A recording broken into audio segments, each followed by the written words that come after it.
कमजोर दिल वाले इसे न देखें तो ठीक रहेगा, क्योंकि भूत प्रेत से जुड़ी यह खबर जो हम आपको दिखाने जा रहे हैं, यह देखकर आप विचलित हो सकते हैं।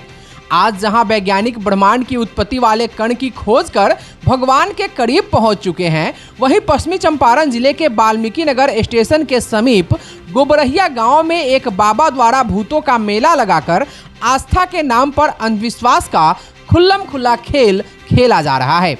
आप लोग फटाफट इस खबर को शेयर कीजिए।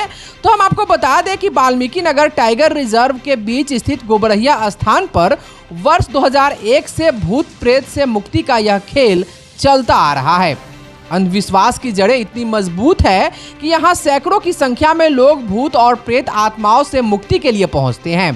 प्रेत और भूत भगाने के नाम पर पुरुष एवं महिलाओं के शरीर को यातनाएं भी मिलती हैं। प्रशासन और पुलिस भी अब तमाशबीन है। इस मेले में सिर्फ निरक्षर ही नहीं, पढ़ी लिखी महिलाएं भी आती हैं, जिनके दावे सुनकर आप भी चौंक जाएंगे।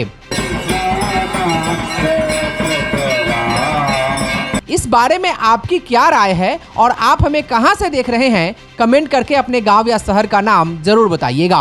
उत्तर प्रदेश के सिसवा से आई एक महिला का कहना है कि वह विगत 10 वर्षों से गोबरहिया देवी स्थान आ रही है। 10 वर्ष पूर्व कई बड़े बड़े अस्पतालों में इलाज भी करवा चुकी थी, लेकिन उसके स्वास्थ्य में कोई सुधार नहीं था। अंत में थक हार कर वह गोबरहिया देवी की शरण में आई और आज वह काफी बेहतर है।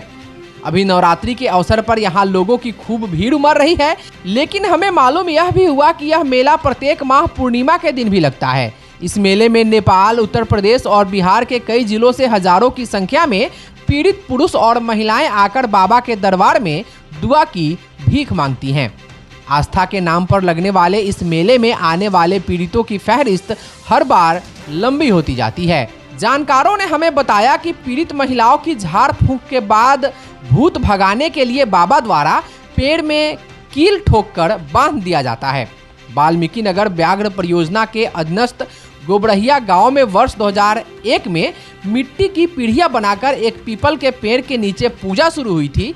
धीरे धीरे अंधविश्वास का जाल फैलता गया और धर्म के नाम पर भूतों से निजात दिलाने का ठेका यहां के ललका बाबा ने ले लिया। नवरात्रि के साथ ही हर महीने पूर्णिमा के अवसर पर हजारों की संख्या में महिलाएं मेला में पहुंचती हैं। अगले दिन अहले सुबह गांव के समीप स्थित एक तालाब में स्नान करती है। उसके बाद पीपल के पेड़ के नीचे कतारबद्ध होकर वहां गाड़े गए ध्वजा की तरफ ध्यान लगाकर बैठ जाती है। इस बीच पुजारी हरेंद्र दास उर्फ ललका बाबा आते हैं और लाइन में बैठी पीड़िताओं को एक कुआं से जल निकालकर पीने को देते हैं। जल पीने के बाद महिलाओं पर भूत का नशा सवार हो जाता है। इसके बाद वे झूमने और तरह तरह की हरकतें करना शुरू कर देती है। पीड़ित महिलाएं जमीन पर हाथ पैर पटक पटक कर चिल्लाने लगती है, वहीं अपने सिर को हिला हिलाकर गीत गाने लगती है। इस क्रम में उनके खुले बाल और चेहरे को देखकर लगता है कि मानो भूत इन महिलाओं पर सवार हो गया है। बाबा कुछ देर बाद महिलाओं को फिर जल पिलाते हैं। इसके बाद थोड़ी देर के लिए महिलाएं शांत पड़ जाती है। फिर देर रात झाड़ फूंक के बाद बाबा के द्वारा पीपल के पेड़ में एक कील ठोककर यह कहा जाता है कि 3 बार यहाँ आने के बाद भूत खुद भाग जाएगा। हमारे संवाददाता इस संबंध में जो सोचते हैं हमने आपको वह बता दिया, लेकिन इस संबंध में आप क्या सोचते हैं हमें कमेंट करके जरूर बताइएगा। इस स्थान के बारे में लोगों में तरह तरह की चर्चाएं हैं, लेकिन कैमरे के सामने किसी ने बोलने की जहमत नहीं उठाई। बहरहाल विज्ञान के नित्य नए नए खोजों के बीच अंधविश्वास के प्रति बढ़ रहा आस्था का यह खेल कई सवालों को जन्म दे रहा है। Bureau report, expert news.